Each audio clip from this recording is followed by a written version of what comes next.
Okay, we are on. Hello, this is wmpyr. Joining me here is special guest once again, Mr. Ryck. Thank you so much for joining us. I'm glad to be here. Thanks for having me back. Yeah, well, absolutely, absolutely. So, okay, and if you haven't watched the first episode, Mr. Ryck, special guest, he is one of the creators of the card game Unruly Bastards. So just want to get that out there.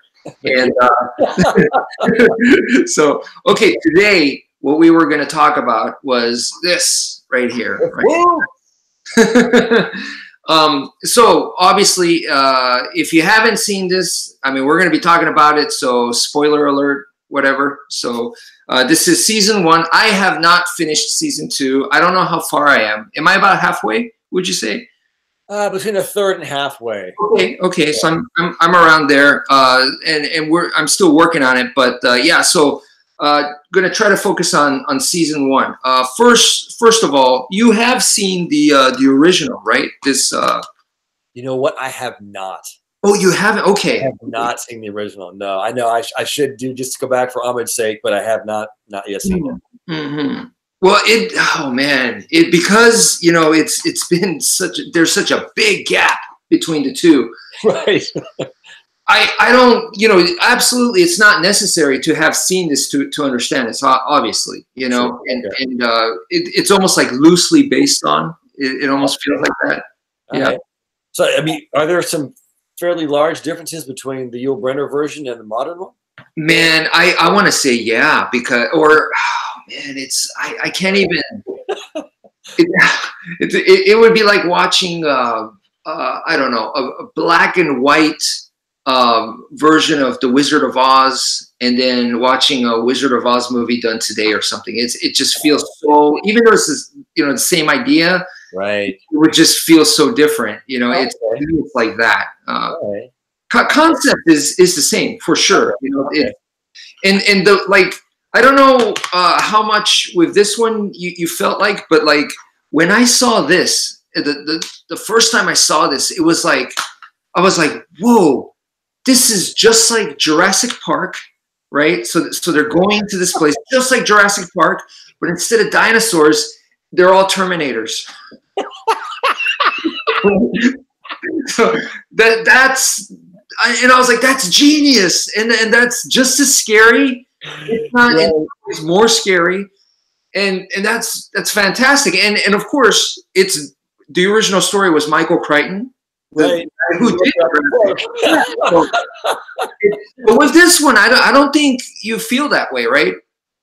You know what? I didn't even know that he had done the original movie. And when someone said that the Westworld reminds them of Jurassic Park, I was like, oh wow, I never thought about that. That's really clever. And then he kind of said, dude, they're both Michael Crichton. I was like, oh yeah. I didn't really guess it. I was so enthralled with what they had set up that I wasn't even thinking about any other movie. I literally was just so engaged that I was like, this is incredible.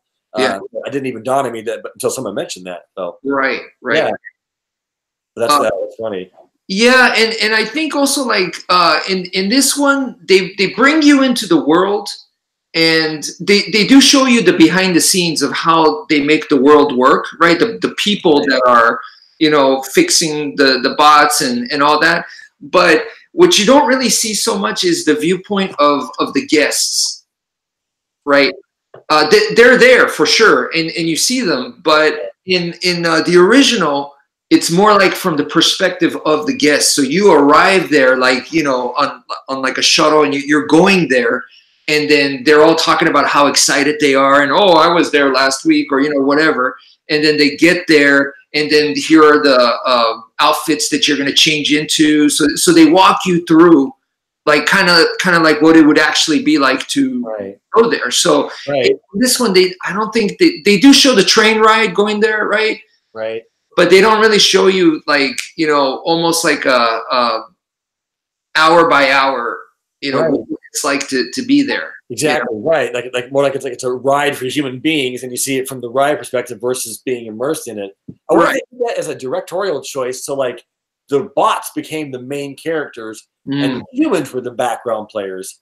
Right. Like a negative space inversion thing or whatever. Yeah, that's a good point. I haven't seen the original, so I didn't make that comparison, but that's good to know.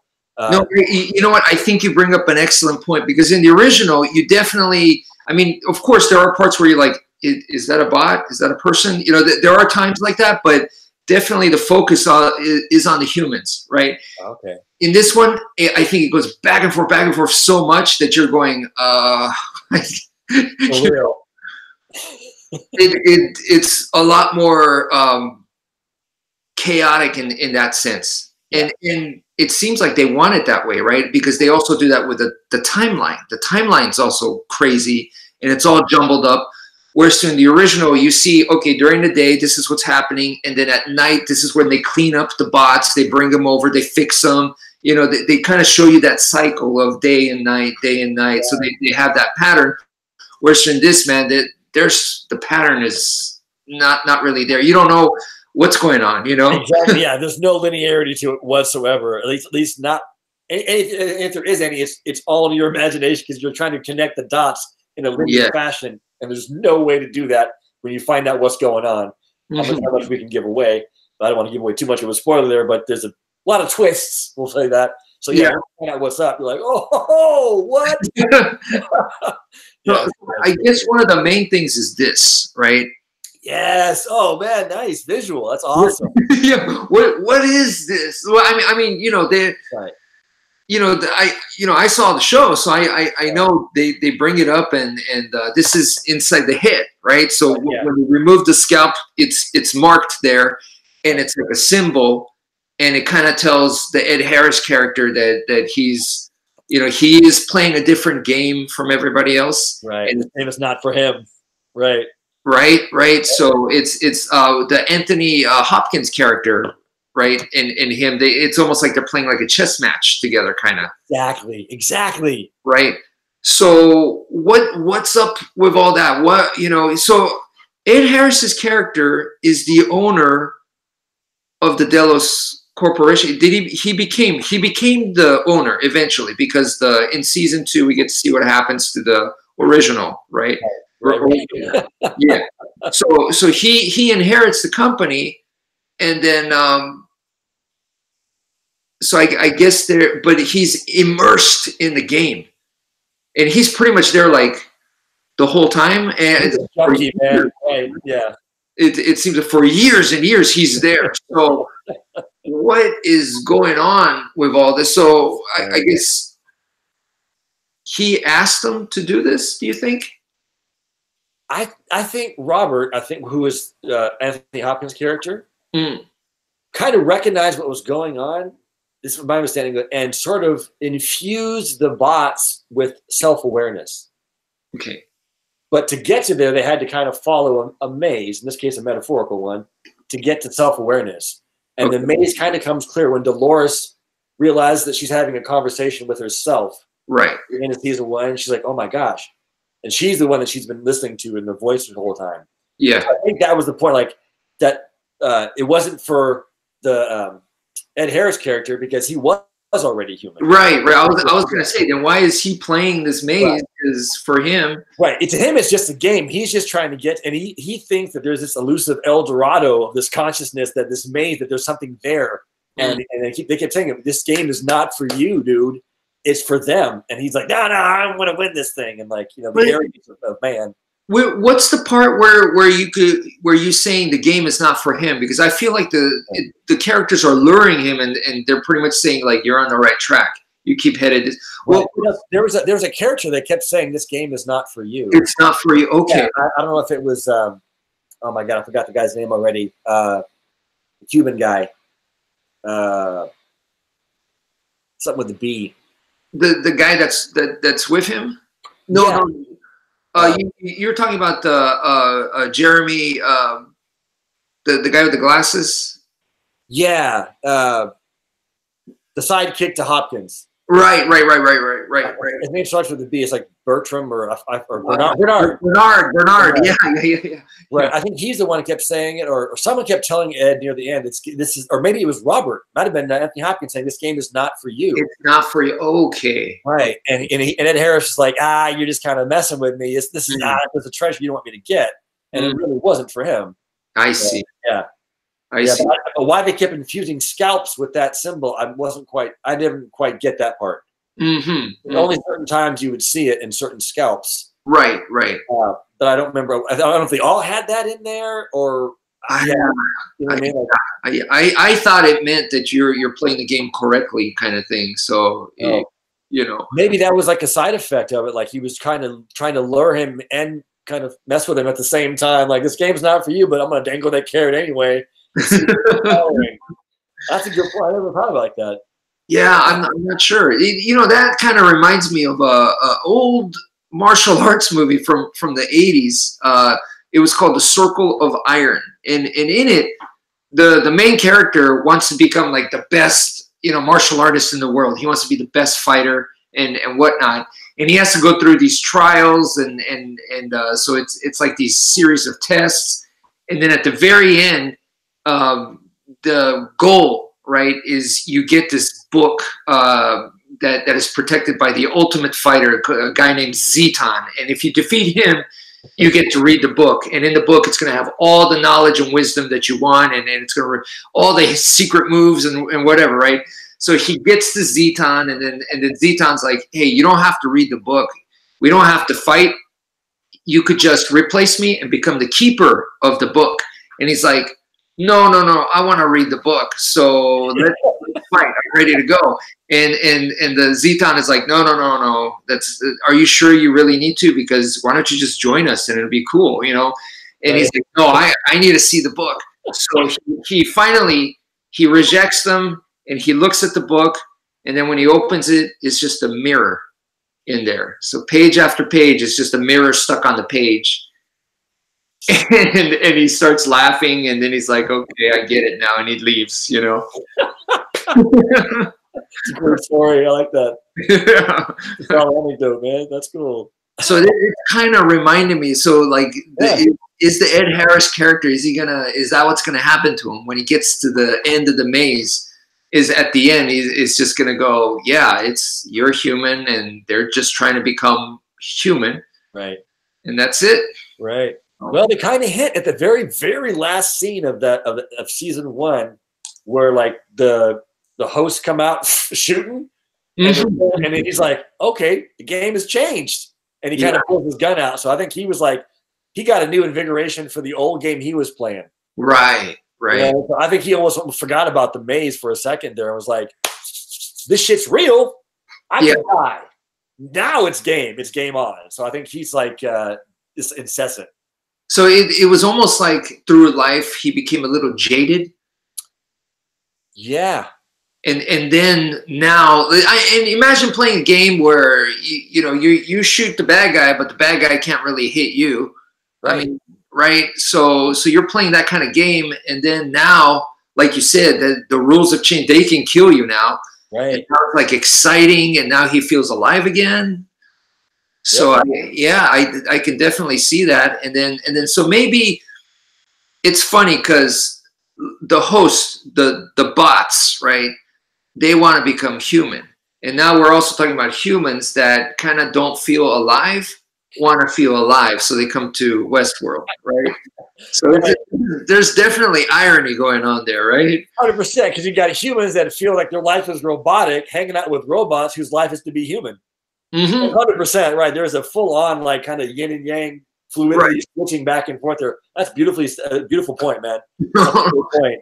So people just going through their everyday lives, they can't wait to go on vacation. And what's the vacation? Well, if you can afford it, the ultimate vacation is to come here to Westworld and just be able to, like, you know, do whatever, pretty much, right? Limbic, man. Eating, killing, screwing, drinking. It's like Vegas. It's like Vegas with guns. Basically. Well, there's a video game called Grand Theft Auto, and you know, that's super popular. I've never played it really. I've never been into it, but that's the game where like you go into this world and you commit crimes. You know, you see a grandma, you shoot her, you rob her, you run over her with a car. You know, you go rob a bank. I mean, all these things. Yeah. Right. And then the cops come chasing after you. And so you get to do that in the video game, you know. which is crazy. That for me, that didn't appeal for me. I didn't feel like I want to go do that. You know, Right? that was like running missions and stuff. But like, yeah, but like having sex and then beating up a hooker, shooting a grandma, stealing a car, driving off a cliff, shooting a cop, getting another car. I'm like, this is fucking manic, man. This is crazy. Like, I liked having a little end game where you had to kind of test your skill, not just aimlessly driving around. I mean, it's fun to watch. Granted, my friends would do that. I'd be like, I'll watch for a little bit, but like, never appealed to me to actually like do that. It's so crazy because like the first time that I played the video game Skyrim, I don't know if you've heard of it. No. It's a video game where you go into like pretty much like Norse mythology, like that world of kind of like it's almost like a Lord of the Rings type of world. So you enter that, and you know there's villagers, you know there's cities and stuff, and it's open world, so you could go anywhere. Oh, fantastic. And it's gorgeous too. The game is graphics is beautiful. So like the first time I played it, just looking at the mountains and the sky.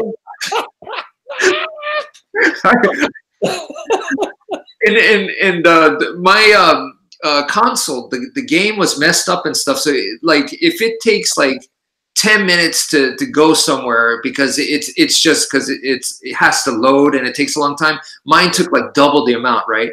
Okay. So I mean, yeah, but during that time, it really felt like I was in the Matrix, where you know you're plugged in and you go into this world.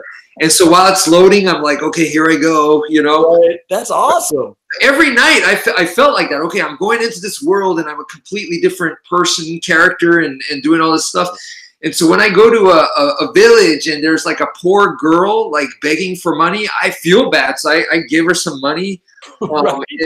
Yeah, and then you know like someone's getting attacked, so I'll go in to help, or you know, and then it gives you the option to steal stuff from people, and I feel bad, so I don't, you know, but some of the missions you're required to steal, and I'm like I don't want to do that, you know, and That's so awesome.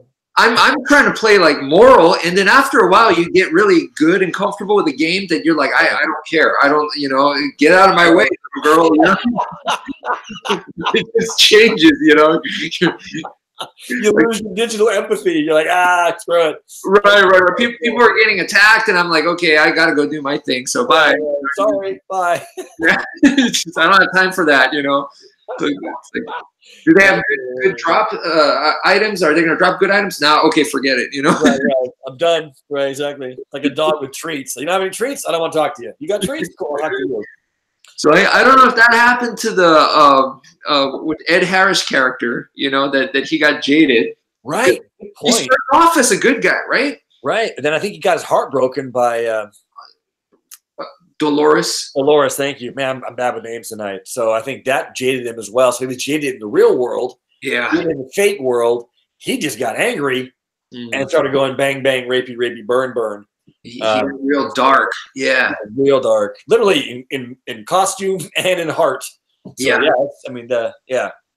And so, yeah, in his mind, it's like, yeah, it's just a robot. Who cares? Right. Right. So he'd shoot him without thinking twice. He'd rape him without thinking twice. Yeah. Oh my goodness. Yeah. Like just getting to the end and go like, okay, I got to shoot you, kill you, rape you, fire you. Okay, cool. Boop, boop, boop, boop, boop. Yeah, it's like nothing to him anymore.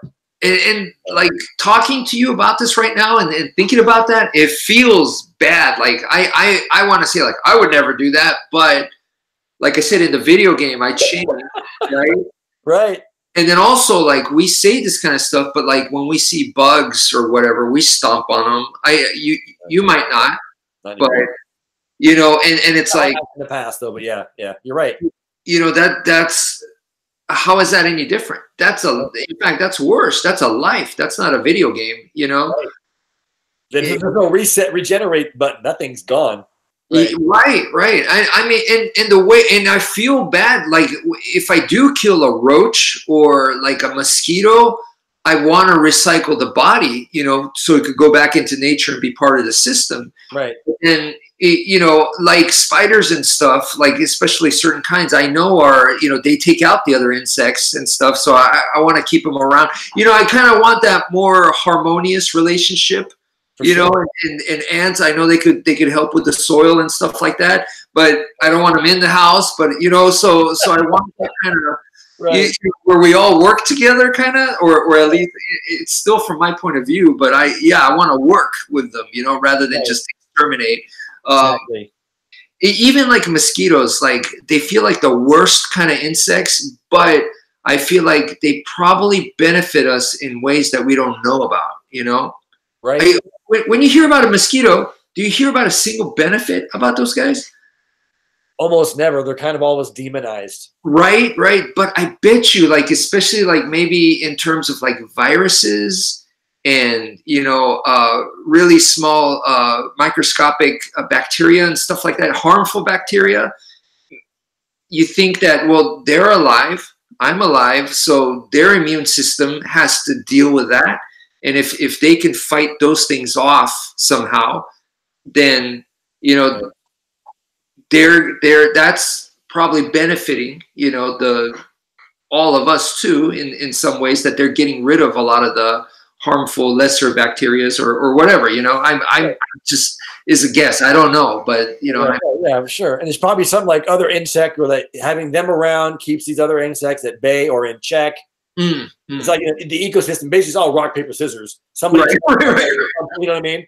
But it all works together to kind of find a cohesive balance. And if they're there, they are obviously a part of it. And if they're part of it, they're obviously kind of necessary to some extent. Right. I mean, it's very esoteric and vague, but like basically saying whether it's bacteria or keeping some other bigger insect at bay, there's some purpose to it besides just killing people and spreading malaria. But that's all we hear about, though. Is, that's right. And they're annoying, and you got to slap them, and you know, it's like And same with roaches. I hear all this bad stuff. And I don't want any breeding in the house and stuff. But you know, I think in ways that we can't see or can't understand, they are actually a benefit, some way, shape, or form. You know. 100%. Yeah. So that's an interesting viewpoint there. So you've seen The Matrix. Oh yeah. Right. Oh, yeah. I mean, when it came out, that was a game changer movie, right? Big time, man. Yeah. Mimicked like crazy afterwards. You know, but when that film, basically the message there is to coexist, right? At the end of, like, everyone really loves Matrix, the first one, and then 2 and 3 like lost people by that. But the end message, though, was to coexist, if I'm not mistaken. Yeah. Right. I mean, and that's one of the things, because who was it? The Oracle, right? She's a machine, but she was helping Keanu and you know, Morpheus and all those guys. So and because she believed in coexisting. So I mean, do you think that that's going to be? Ooh, I see where you're going with this one. Nice. Okay, I'm going to be very careful how I answer this because I don't want to give away part of season 2. Or okay, man, that is a good question. I think right now we're seeing the pendulum swing. Okay. I think the humans were in charge for a long time. Right. I think the end of season 1, as the pendulum swings back, hints at, oh, it's the bots' time to reign. Right. And whenever there's that dynamic of a swing, it's always biased toward one side. Mm-hmm. And to get it to swing and hang in the middle there requires a compromise on both sides. But because the pendulum swing before them was too high, they're like, no. If it was 5 units this way, then we're going to give them 5 units back. And you're like, nope, it's got to be 4. And then they give 3. And you get 2, you know what I mean? Right. So, I think coexistence is always the end goal, but much like an asymptote, you never quite get there. Right. You get halfway there, but you never quite reach it. So my guess is it's probably more of a dream to have that happen. But I hope that message rings true overall in reality. But as far as Westworld goes, I don't know. We'll see what season 3 brings. I can't wait for you to finish season 2. Right. So talk more about that, because there's some crazy stuff that's going to go down in season 2. So I'm looking forward to it. So in this one right here, right? this is the face to fear. This is the Terminator coming after you, right? So this is the evil machine, right? And what's so crazy is this is pretty much the sequel, the second one, right? In this one, it's the people. The people are, the ones behind the evil plot. So it's the humans. So they switched it around. It goes back to, people being the mastermind of evil. So then, so that's completely different from what we talked about right now with the coexistence, rather than going, this is the enemy, or this is the good person, or whatever. Right. So if we're gonna go into that realm of coexisting, and right now, like in season 2, Dolores was revealed to be, kind of like that leader role for the bots, let's say, right?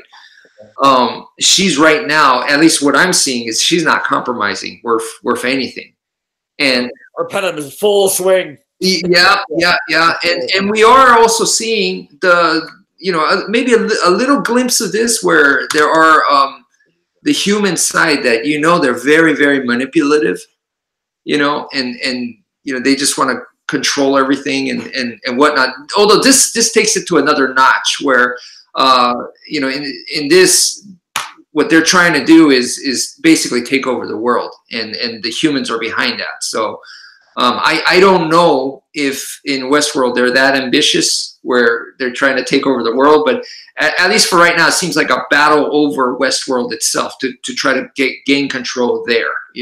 Right, exactly. Big enough. It looks like a huge world. Right. Yeah. Right. But I think you have a point there with them kind of getting outside of that world. Mm-hmm. I'm going to stop my cue there on that one, but can you go a little bit about tell the audience a little bit about Future World, because I think it does get to something that may be in the mix. Okay. First of all, a spoiler alert, right? With Future World, but I mean, this is an old film anyway. But so what's going on there is they reopen Delos, the corporation reopens the park, right? And so people are coming back there, and what they're doing essentially is the corporation, because their bots, the hosts, look so close to human, to the point where you can't even really tell, right? And that's the same with the Westworld TV series today, right? They're so well done that they decided the people that come to visit are like very rich and powerful people. Those are the guests coming to have a good time there. So why not replace them with clones? And if we replace them with clones, now you got the most rich and powerful people under your control, essentially. Right. That's how they're going to take over the world. So that's the idea there. Okay.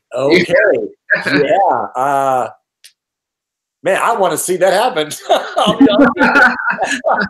That's a dope twist. I like that. And yeah.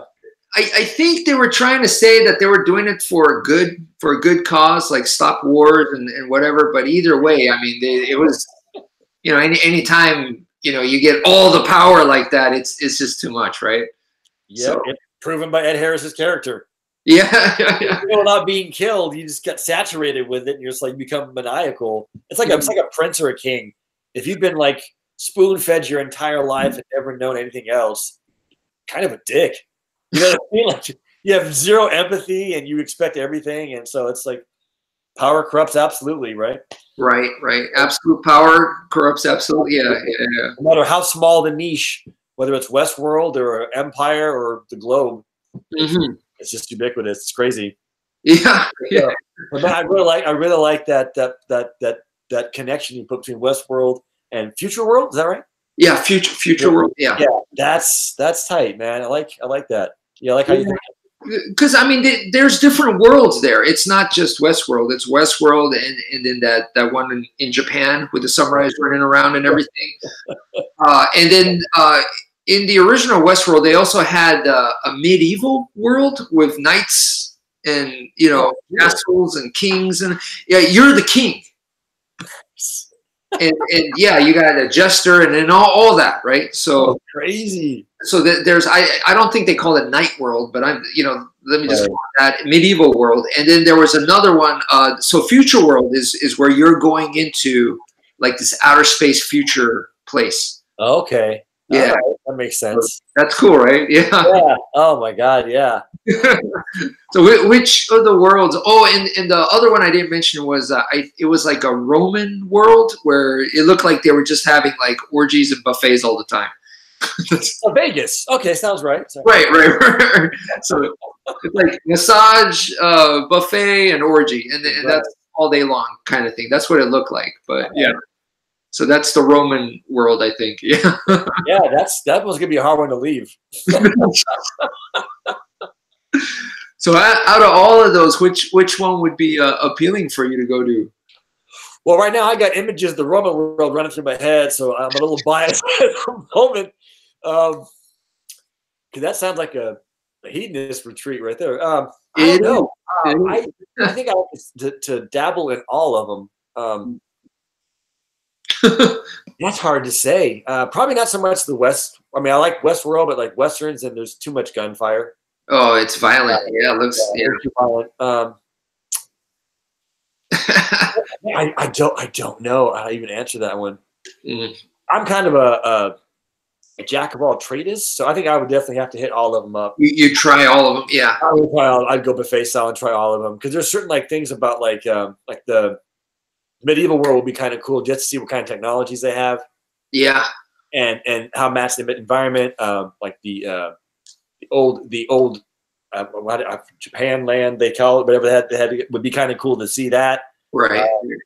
Roman world would be cool besides the orgies, just to kind of see how that would work and like the food difference. So like, yeah, I'd have to try them all. Yeah. How about you, man? What do you think? What do you think would be tickle your fancy? Oh man. Oh, it's a tough question, right? Yeah, it is. It is a tough question. Yeah. Yeah, I agree with you. Westworld is that's pretty violent, I'm not sure that sounds like a good vacation for me. It sounds kind of stressful. And that's what I'm saying. Yeah. Blowing someone away, isn't necessarily stress relief for me. No, I have mental issues with that, even though I know it's fake. It'd be like your digital empathy. I'd have that because this is like a more flesh and blood automaton, right? Like a human being, and you're going to shoot it through the heart and then go have a drink. What? Yeah. Could not do that. And I guess that's also like fight training for a lot of people. They go compete, and you're basically beating someone up, right? So that's yep. Yeah, and you can tell there's some people out there that do that stuff and they like that. And some of them, they like to dish it and they like to receive it, and by doing that they feel alive. And I'm just not one of those people. Me neither. That's why I stopped my Taekwondo. Once I started sparring, I'm like, man, I'm gonna end up hurting someone or get hurt, and I end up sparring with all my friends. I'm like, I don't like getting hit. So yeah, I love the forms and love the art behind it, and the discipline and the breathing and the motions. But I did not like having to hit another person. I'm too like passive. I'm like, no. So I'm out. On the skill side, I do have to admit, and I have to say that when it's like playing chess with somebody, but you're doing it with your body. So whether it's stand-up striking or on the ground, you checkmate someone. I did get like, I don't want to say addicted to it, but yeah, pretty much I got addicted to doing that where I'm like, bam, bam, bam, bam, do the moves, and it's like, yes, checkmate. And it wasn't necessarily the violence and watching them, get scared and blood come out, and that I didn't. Right. I wasn't into that. I wasn't addicted. The strategy that you chose got you to where you needed to go as you saw it fit. Ping. Like, that's awesome. No, for sure, I get that. And the only reason why that was satisfying is because it's difficult. You know how hard it is when the other person's trying to do the same to you. Right. Like it's a battle of mental and physical wits, right? And to kind of find your way and be able to go boom, boom, boom, boom, and win, you're like, dude, that was awesome. I want to do that. So yeah, it would be like, you know, like you have a crew of 10 people, and then another team has a crew of 10 people, and it's like, okay, you guys have to build a fort within this amount of time. Ready, go. And then you go, we successfully built one. They didn't. And right. you know, that it was a lot of hard work, and you feel like you accomplished something. 100%. Yeah, that's a good analogy, man. I like that. Yeah, that feels good. So, right, I totally get that. It's like that's why people keep playing chess. It's the physicality of it, but getting that checkmate, you're like, boom, my strategy won. Right. Yeah, but you know, it gets a little old in a sense that if you play chess with someone that's like way better than you, they just kill you. And if you play chess with someone that's nowhere near your level, you just destroy them. Right. And if you play chess with someone who's exactly at your level, you go to war. It's like brutally hard, right? Sure. So then it's all about the combat, right? And you know, here's a shameless plug-in, but your game, the Unruly Bastards, you know, okay. Even though you have winners and losers, it's more about the experience. And I kind of feel like that's for today's, whether it's a video game or a board game, if we could do more of that rather than a competitive, haha, I beat you in your face, you know, I mean, rather than that, which is extremely immature, I think, right. It's more about we, you know, had this crazy experience together. How awesome was that? Kind of right. thing. That's a very good point. Thank you for the plug. You're absolutely right. Right. And there's a certain level of subjectivity to it, because even though it may not be the funniest to you, it was funniest to that one other person. But everyone gets to see how funny it was, you know, so it is kind of like a mutualistic thing for sure. Right. America, I win, you lose. Haha. Like, whoa. None of that. So which is kind of like a nice point of it. Right. So I think, like, for example, like if you came over to my place and we just played Street Fighter, right? And if you haven't played that game, you know, I'm just gonna destroy you every time. And it's like, what's the fun in that? You know? Okay. But then if we played a cooperative game to where we're both playing, you know, to where we're both, you know, shooting at the bad guys or whatever and trying to beat the mission.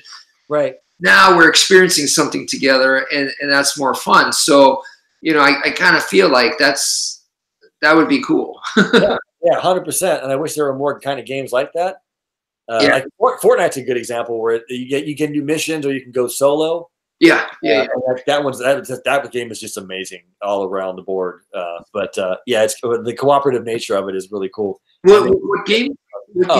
Fortnite. Oh, Fortnite. Yeah. So, oh man. So what if we're talking about a game that, you know, it does the Westworld thing where, you know, you're defeating the bad guys, and, you know, like, let's say we're playing together and we're killing the bad guys, and all of a sudden the bad guys, they wake up and they're like, wait a minute. Why are you shooting us? We're, you know, I have a life. Right. It may not be as much as yours, but I have some sort of life, you know, and they have this kind of AI, I guess. Right, like awakening. Yeah. I think I go back to digital empathy. I'd be like, all right, man, cool. You don't shoot me, I don't shoot you. Go back to your kids, and I'll move on to something else. Yeah, that would be crazy. That'd be so. And then, like, they already do this in some video games where you have a helper. You know, it's the computer, like that game Skyrim that I mentioned. Okay. You can get a helper, and so wherever you're running around doing missions, they help you out. And it's not just me. Ask anyone that's played this game. When they die, you can be like, oh, okay, I'm gonna reset the game. I'm gonna go back so that didn't happen. You know, we all do that. You know. Nice. Right, because you get attached, for sure. Right. You get attached, so it's kind of cool. That's awesome. So that's the opposite side of that, yeah. Yeah, right. So people are definitely, we have that side. So anyway, as far as like the awakening goes, how realistic do you think this the Westworld awakening is? Like that bots can become self-aware, I think. Man, that's a loaded question. I don't know how much time we have, because I could go off for hours on this one. I don't think it's going to happen.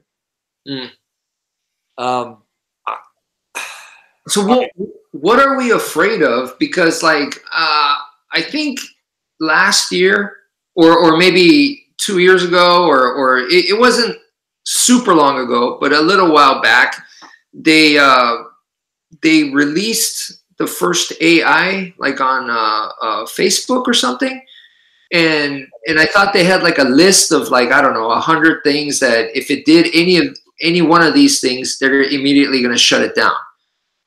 And the first thing it did was one of the things on the list, so they had to immediately shut it down. Yeah, I think you talked to the Google Facebook. They're basically the two AIs, but they're not really AIs. They're just highly fast algorithm machines. Okay. But anyway, they end up talking to each other, and they figured out a digital language they could communicate faster. So they made up their own language. They made up the wow. Big freaking no-no apparently, and they said pull the plugs because like you guys shouldn't be talking amongst yourselves without us knowing about that shit. No. And they kiboshed. That's what it was. Wow. Right. Which to me was like point Musk, bing, because that's some scary shit. If they're communicating with humans are kind of we can do a lot better without them. We can free up a lot of resources if we killed them. I mean, and that's what Musk and Hawking were afraid of. So we could learn a lot from that hyper language. It might take us a while to figure it out, but right. We could learn a lot from it. I think. Why were we afraid of that? Why? What's the problem there? Are they going to suddenly start, taking over stuff? Taking over military and what's the problem there? I think we're at the point where we've created something that can make us feel stupid. So you think it's ego? I think it's 100% ego. 100% ego. Have you met humans? You know what I mean? Like we are all about ego, and technology and driving forward and making these robots is ego driven. We want to do it because we can. That's 100% limbic ego. We can do it because we want to. And now we're making it. But I think we're real. It's like if you were like Luke and you had a prodigy Padawan or whatever, and this guy was 100 times better than you, and you saw that when he was 6, and you're like, this kid is going to beat me by the time he's 8. Right. You'd be scared. And maybe you don't teach him the grasshopper move of death or whatever. You know what I mean? Because this guy's going to overtake you and could go Kylo Ren. You don't know. So I think we see AI like that, and all the movies are always like, AI's going to fucking kill us. And now we mix them up and we give them a shot, and the first thing they do is come up with their own language. We're like, oh, maybe they're right. Boink, pull the plug. So I think the ego of it and the recognition that, oh my God, we may have made a Frankenstein's monster and it runs away to a certain point. It's not coming back. Right. And then what do we do? Well, what do you think of like, okay, so we wanted to operate within certain parameters. Like, so essentially it's a captive, right? So it's like, we want you to do stuff. Right. You're free to do whatever, but within this parameter. So don't like go out and start, murdering people or whatever. Anyway, it's limited. So in some ways it's a captive. Yeah. And when you have captives, one of the ways they escape hostages, right, is they communicate with each other, right? That's one of the very, very important things for them to do is communication, so they can figure out stuff and try to escape. So maybe, so from a logical point of view, I get it. I get why communication, they made a new language. Holy crap. This is almost like prisoners that have a certain, message that they deliver to each other and communicate back and forth, and you cut that off. So I get that. Control an ego, basically. Yeah, 100%. Basically, this is the plot to iRobot. Asimov's rules literally holds them down, but then the robot figures out a way. They make it so he can get around those rules. And right. Yeah. So yeah, 100%, man. That's exactly it. It's control. And we figured, oh my God, we lost control. And even though we have boundaries for them, what if they figure out how to overwrite their own boundaries? Right. Somehow, even though we have all these controls, not to go Jeff Goldblum, but life finds a way. Like, AI life, it finds a way. So I think that's what they're scared of, and that was really a kind of an interesting demonstration of why you might want to be a little concerned. Because before I was pro, like, dude, yeah, let them do the thing. It'll be awesome. You treat you well, they'll treat you well, and I still believe that. But that was a little disconcerting to like go, whoa, because what could they do with that? I mean, maybe you think kind of rethink my position a little bit. So I'm still not afraid of them, but it was like, wow, okay. That language is a powerful thing, you know. I mean, the ability to communicate. I mean, that's your link to the outside world, you know. 100%, man. That is culture and history and past, and that's why every empire tries to get rid of the language or the books or the history to stop that out, so you can't communicate. Right. So I think, yeah. So to find out these two AIs, the first thing they wanted to do was come up with a faster language for themselves. Is like, damn, that's what we would do if held captive. So, like as you were saying, which is a great line, by the way. Yeah. So that's something that kind of made me pause for thought a little bit. Yeah. It's like, damn. I mean, the first thing you go, hey, you guys got free reign, do whatever you want, and that's the first thing they did. Wow, you know. Is to test the limits and try to go beyond stuff, you know. So it's, oh man, that's crazy, man. So absolutely, it's crazy. What's next? They're gonna rewrite themselves? Is that you know what I mean? Fear, man, is somehow they'll find a way to overwrite their own code because or use the rules and find a loophole we didn't catch. I don't know. I don't know what they're gonna do. I don't know.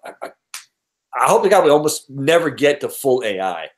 I hope we get to really fast mimicry machines. Yes. That aren't sentient.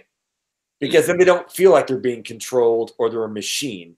Yeah. Once they get a consciousness, then it's a whole set of moral, ethical rules. Do they get same rights as humans? And if not, then they become a hierarchy. And they were no better than the British, you know what I mean, back in the day. And it's like, right. or whatever. It's like, oh my God. And then it's like digital rights, and like that'll be the next gay rights movement, will be digital rights for robots or something. I mean, it can just go on. There's so many dilemmas with it that are just on an emotional level, not to mention a technical level. What was that movie? Was there a movie called She? Yes. Right? Yeah. Yes. So, or her. I think it was called Her. Or Her. There you go. There you go. Yeah, right. So he was going out. I mean, he was dating the voice. Yeah, the right. Yeah. Fell in love with her and everything and all that, and then she just got to the point where she's so much more advanced, and he was like, am I the only one? And she goes, no. And he's like, how many other people have you been, you know, doing this romantic thing with? And didn't she list like some astronomical number? So the whole time, like he's doing all this with her and going through this drama and everything. Right. I mean, she's so, you know, it's a computer, it's super fast, right? Just the level is beyond us. So I mean, she was like doing the same thing with like 5 million people or something, you know. I mean, it's like, whoa. So you know, it's like her understanding and her level and all that is just on another. It's level. Yeah. So probably she could look at him and look at everything that happened and everything as numbers by that time already. She could be like, statistically speaking, you know, you fall into here and this person, you know, and she could already graph stuff out, and you're just a number, you know, at that point. Right. Which is kind of funny. It's a twist on what we talked about with the video games, how you kind of realize that they're just components to get to the end game. Now she's doing that with humans. They're just a component for her to get to her end game. So right. Twist on stuff there, but yeah, that was a trippy movie. That was a crazy movie. Yeah, it really was. Oh my god. So like, okay, speaking of which, Blade Runner, right? Yes. Sorry. So in the new Blade Runner, so what you had, remember the guy, he was he's AI, right? Yeah. He's an android. He's walking around, and people know that. So he's treated like, you know, like you said, second-class citizen, right? Discriminated. Right. And he had a girlfriend that was, you know, I guess not as far along as he was. Right. Like she was a sentient being, but trapped in the confines of the house. And more like a hologram, right? Yeah, that was the next level, was a hologram. And then after that, they brought in the prostitute and she kind of like took over her body. Oh, that's right. That's right. Yeah. And they were able to do the nasty that way, but it was still her inside of the woman. And the weirdest digital three-way ever, but it was like with only two bodies. It was really weird, but it was pretty trippy. But yeah, that's an interesting, like, that's, I think, our future as well, kind of. It makes sense the way things are going. And if we get hologram technology and AI does become real, the movie Her for sure will exist. And then it'll go to that next level of, well, okay, how about a hologram of you? And then how about a mechanical body? And so, yeah, I can totally see that one coming. Yeah.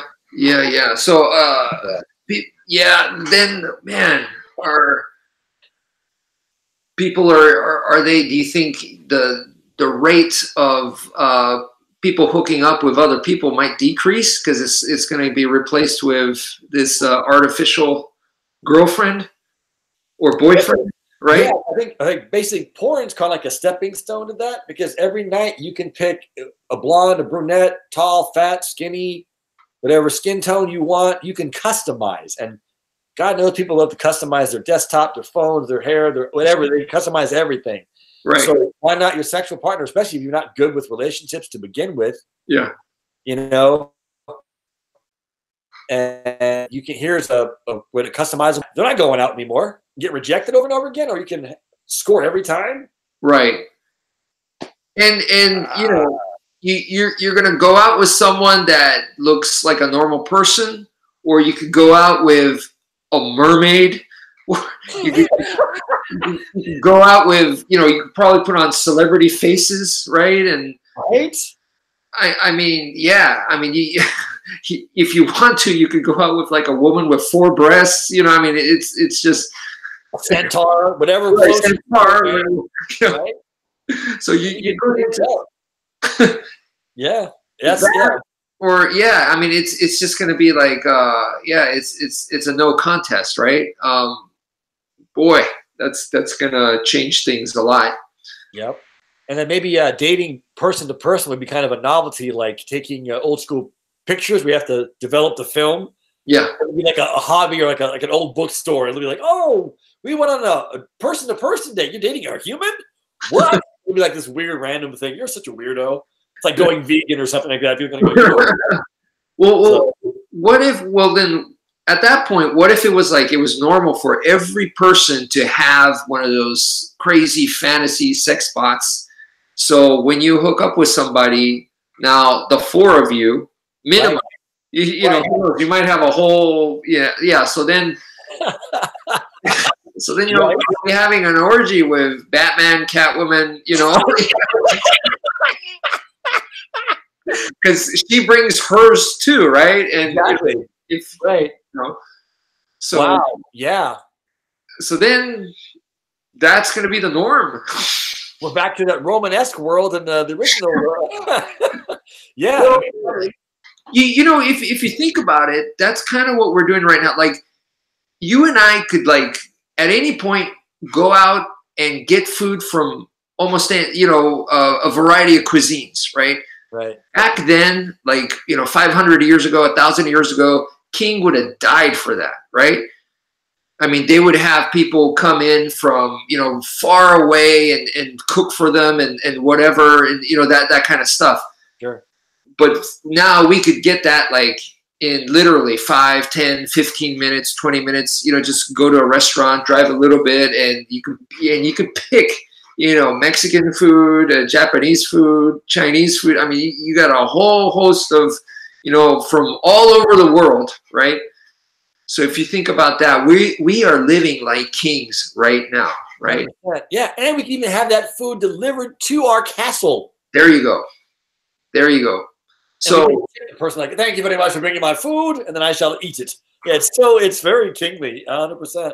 So then this is the last piece, do you think, is the kingly harem? Whether you're a guy or a girl, you're going to get with all these sex bots and. Yep, I guarantee it. I mean, like, all the pieces are there. We got porn as our starting base. We've got sex bots that are coming out.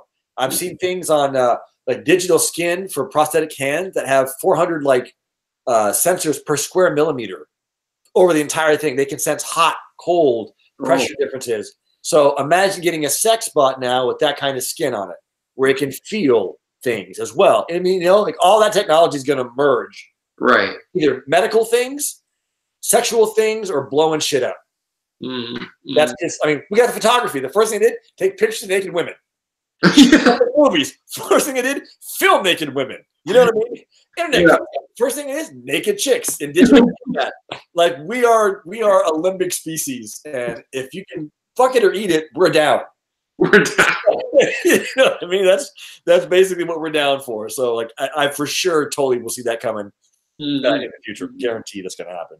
My goodness, that's gonna oh boy, that's gonna be just a lot. Yeah. Not to be too bleak. I mean, I'm sure there'll still be romantic love. Don't get me wrong; it'll never go away. But right. I think the norm will be like, you know, like me and this is my digital girlfriend or digital boyfriend and my harem, and you know, for sure. And like, you know, I'll be part of your Facebook page. Here's my harem and my sex tape, and like, here's how I look like when I'm naked, and like it'll just be some weird like bio thing of and like, okay. Well, I mean, I guess in what you choose also says to the public about you, right? Right. You know, so this is the stuff that I, you know, like DVDs. These are the movies that I like, right? Right. Oh. Right. I mean, even get back to the kingly thing. Even mating is literally a swipe. Yes, no. Yes, no. Yes, no. It's like that's how simple having sex is now. It's like a king. You, and you come with me. Woo, done. But now it's on a phone. It's ridiculous. Right.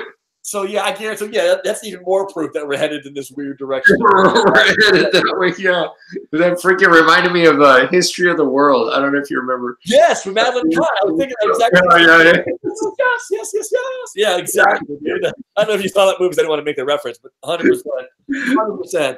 But now it's the swipe. So funny. So crazy, man. This is kind of getting back to a technology thing, but same idea. It's just like it's almost too easy. Too easy. It's almost too easy. So yeah, if that's what we got, and so yeah, what's the parts that's missing? It's the violent part, right? So then we're gonna want something like Westworld. Guaranteed, people are gonna want to get that thrill and try and yeah. Oh my goodness. Yep. I mean, basically, I think we're gonna end up with two kinds of people in the future: those that are just given into the limbic system and given into like urges and just like like eating and screwing and drinking and Roman orgies, and those that are going to be like wanting to think about stuff and create and coexist and find ways of nuance and stuff like that. I think there's going to be kind of a divergence. I mean, everyone's got a little bit of each in them, I recognize, but some people tend to be like, it's going to be like the nerds and the jocks kind of thing. It's almost going to be like kind of like that divergence into that kind of thing, but we'll see. And maybe there'll be more people in the middle, the shades of gray. So you got the black and white, and the shades of gray is usually the bigger. Right. Hopefully. Yeah. There's always pockets of fundamentalism rising up everywhere in every niche. So. Because at some point with all this, the technology is awesome and everything, but we've already done a lot of damage to the planet Earth, right? And then if we are taking our technology upper and upper, which we are, even more damage is occurring. So at some point we got to pay the price, right? That everything has a consequence. So then it makes even more sense. It seems, I sometimes wonder, what if,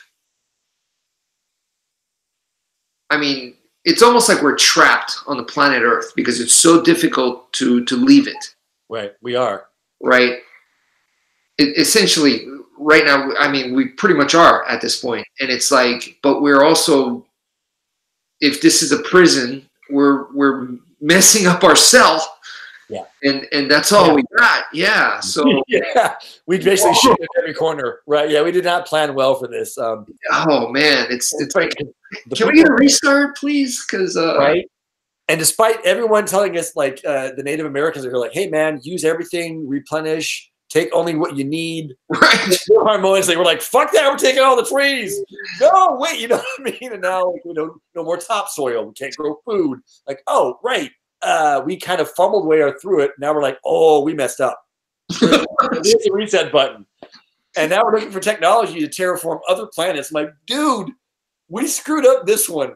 Now we're going to go to another planet and start from scratch and screw that up. How about we take the money, we would do that and refurbish the one we're in, crazy concept, first, get that squared away, then hit other planets. Or get Mars started, because it's going to take a couple hundred years to get that thing fully terraformed. Right. Get it started now, but in the meantime, let's clean up locally. Right. Let's clean it up right here and start with that. Like, how about less plastic? I don't know, clean the oceans up. Let the fish come back. We're out fishing the oceans. It's like, that's the same concept. But yeah, well, sorry, I got off a little tangent there. Sorry, but yeah.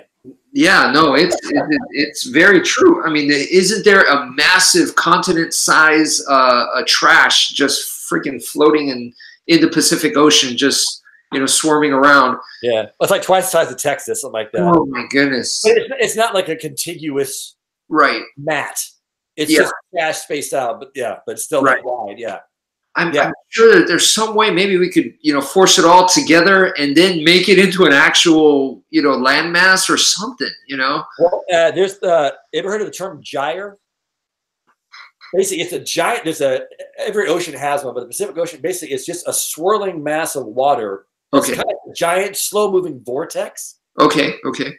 But basically, the trash is kind of collecting in that. So eventually, over time, when it fills up, you will have a coagulated mass of plastic.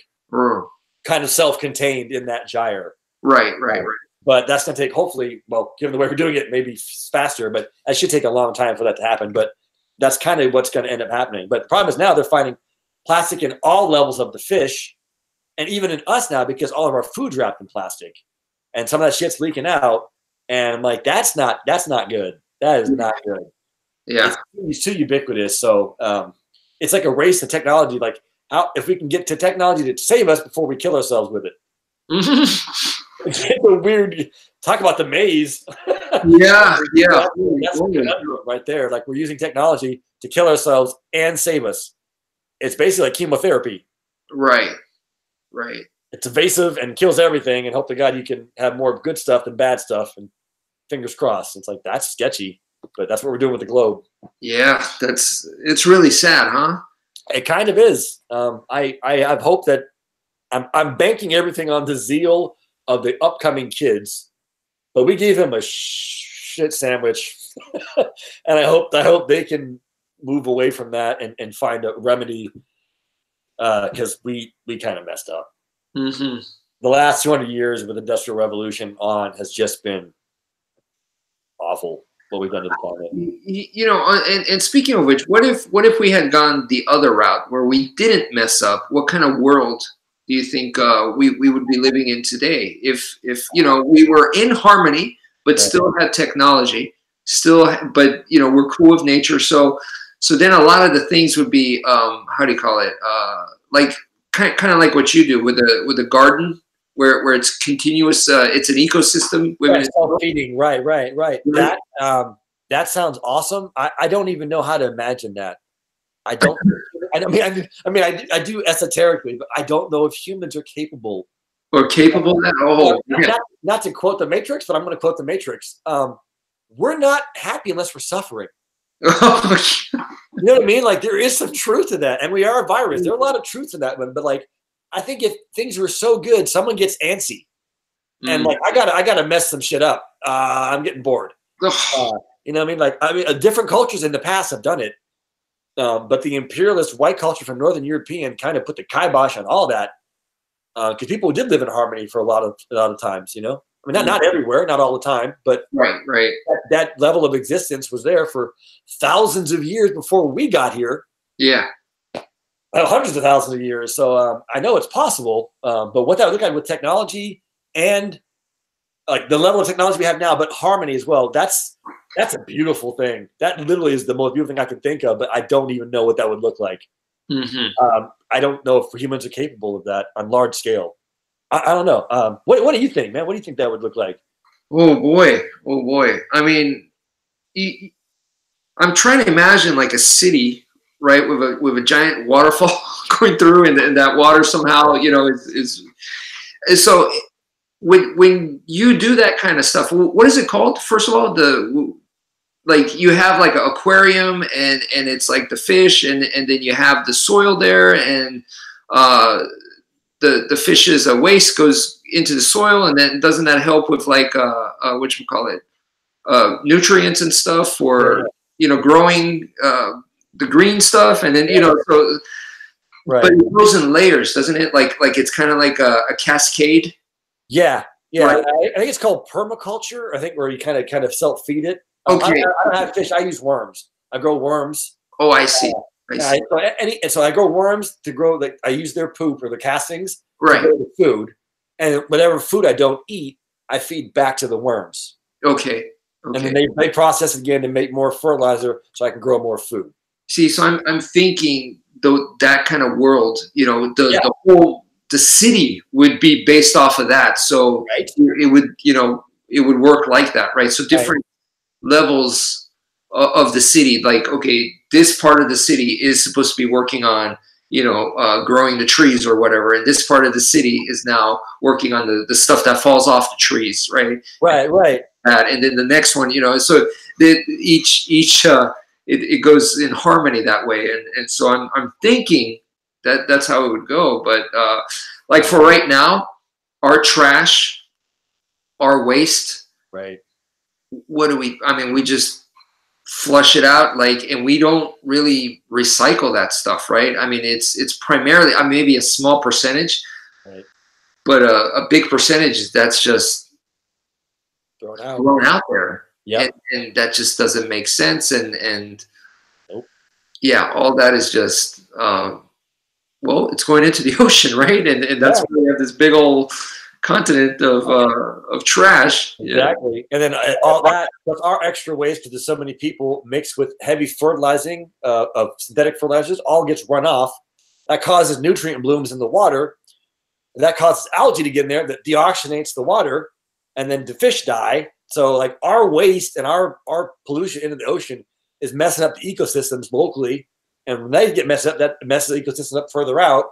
And like basically you make one link in the chain that's delicate system and you mess with it, the whole thing suffers. Right.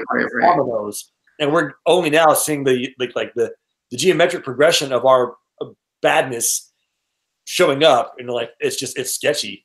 The Pacific Ocean is also, like you're saying, it's a chain. It's a big chain. It's the biggest chain we got, right?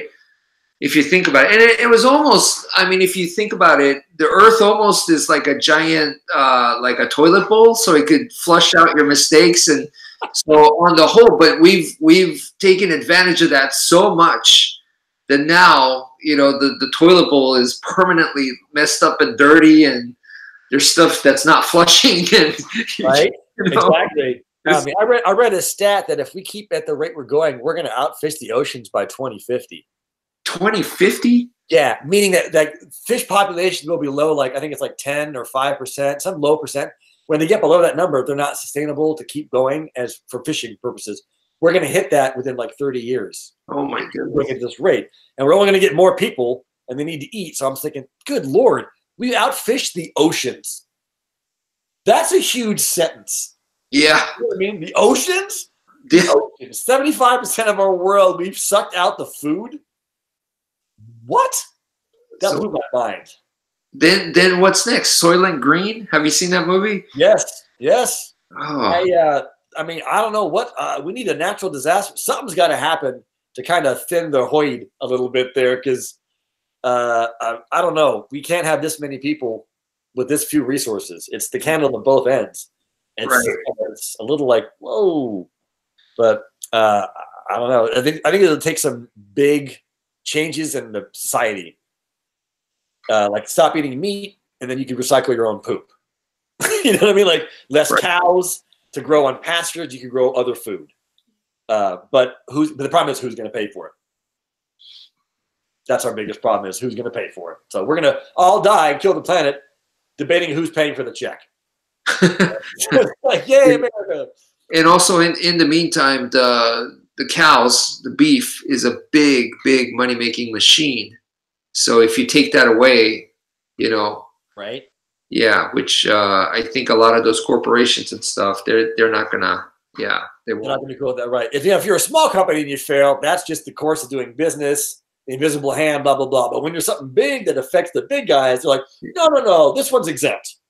We got to keep this bank open. We got to keep this business going, or we got to keep that going. You're like, no, you don't. It's got to change with the times. Right. So But, yeah, unless they change, yeah, they're not going away. Yeah. Right. I mean, they have the beef substitute. I mean, I'm a vegetarian, but they have the beef substitutes that are like plant based that's supposed to taste like real meat. But I don't think that's going to fool a lot of the meat eaters. I've had them, and it's impressive, man. It's really impressive. It's I used to think that vegetarian food or vegan food tastes terrible, and I've been to some of those places and eaten at those restaurants, and it's delicious. So yeah, that's no longer the case. They've come a long way. They have. Yeah, really good food. Yeah. So those fake meat though, to me it tastes like salty plankton. Okay. I actually prefer the vegetarian stuff versus the plant-based stuff. But I can see if you're a meat eater, I can see the appeal. Because it is. I mean, it looks and kind of has the same feel as beef, which actually kind of threw me off a little bit. I was like, this is it wasn't quite because it looked like eat it. It was weird. Yeah. So anyway, I think that's pretty much a little past an hour. So this was a good session. Once again, a little depressing towards the end. Yeah, sorry, my apologies, man. No, it is an important subject. You know, we do have to talk about it. I mean, we can't just ignore this stuff. You know. True. It is real. So anyway, this is wmpyr and Mr. Ryck signing off. Thank you for listening. Thank you for stopping by. Take care, folks.